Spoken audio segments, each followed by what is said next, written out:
Welcome to the part 2 of Evening at Calicut Beach.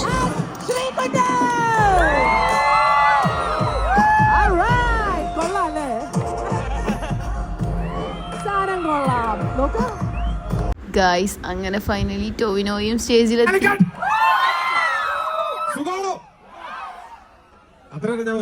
വരുന്നതിന് മുമ്പ് എല്ലാവരും ക്രൗഡ് ഉണ്ടാവോ എന്നൊക്കെ പേടിച്ചിരിക്കുന്ന സമയത്ത് എനിക്ക് ഉറപ്പായിരുന്നു നല്ല ക്രൗഡ് ഉണ്ടാവും. കാലിക്കറ്റാണ് ഇവിടെ വന്നതിന്, ഇത്രയും നേരം വെയിറ്റ് ചെയ്തതിന്, ഞങ്ങളെ ഇങ്ങനെ സ്വീകരിക്കുന്നതിന്, ഈ സ്നേഹം തരുന്നതിന് ഒരുപാട് നന്ദി. Thank you.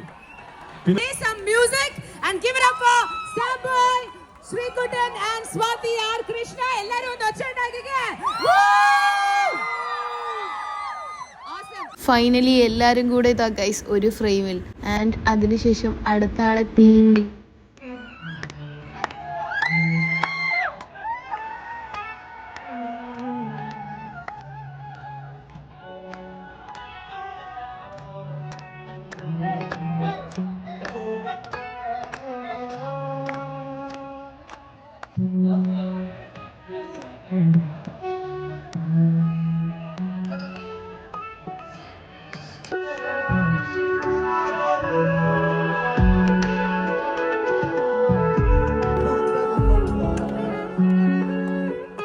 അങ്ങനെ ഡാപ്സി വന്നൊരു 3-4 പാട്ടൊക്കെ പാടിപ്പോയി. ഇതായിരുന്നു അവിടുത്തെ വൈബ്. ആൻഡ് അടുത്തതായിട്ട് വന്നത് ആരാണെന്ന് കണ്ടോ? കടൽ അല്ലെങ്കിൽ ഇവിടെയാണ്, എന്റെ കൺമുന്നിലാണ് ആ കടല്.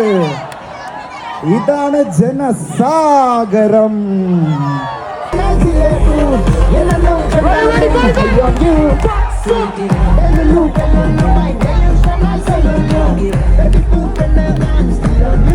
ഫെജോയും 1-2 പേരൊക്കെ വന്ന് കുറച്ച് പാട്ടൊക്കെ പാടി വൈബാക്കി. അങ്ങനെ കുറച്ചു നേരം അവിടെ നിന്ന് വൈബ് ചെയ്തുകൊണ്ടിരിക്കുമ്പോഴാണ് നെക്സ്റ്റ് സർപ്രൈസ്.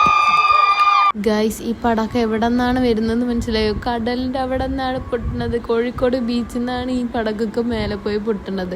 ഞാൻ ആദ്യമായിട്ടാണ് ഇങ്ങനെ ഒരു സീൻ കാണുന്നത്. And it was actually very nice. ഈ പരിപാടി തുടങ്ങുമ്പോൾ മുതൽ എല്ലാവരും പറഞ്ഞുകൊണ്ടിരുന്ന ഡോക്ടർ ആനന്ദു സാറിൻ്റെ സർപ്രൈസ് ഇതായിരുന്നു ഗൈസ്. ഇങ്ങനെ പടക്കൊക്കെ പൊട്ടണ കണ്ടിട്ട് പിന്നെ ഞങ്ങൾ വെല്ല ഇറങ്ങി. കാരണം ഓൾറെഡി നല്ല ലേറ്റ് ആയിട്ടുണ്ടായിരുന്നു പ്രോഗ്രാം തുടങ്ങാൻ. വീട്ടിൽ നിന്നൊക്കെ വിളി വന്ന് തുടങ്ങി. അങ്ങനെ കസിൻസിൻ്റെ കൂടെയുള്ള ഒരു അടിപൊളി ദിവസമായിരുന്നു അത്. അപ്പോൾ അത്രേ ഉള്ളൂ. ബൈ.